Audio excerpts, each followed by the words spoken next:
मानहियो जान से छोड़बो नहीं आसान से मरलो पछीन के ले अइबो भगवान से।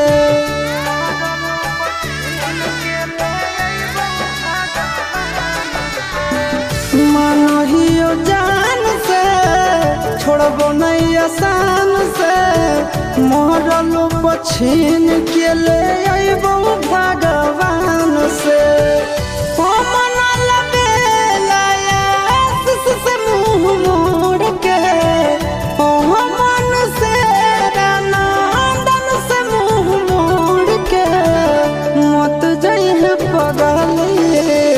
पगला के छोड़ के मत जाइए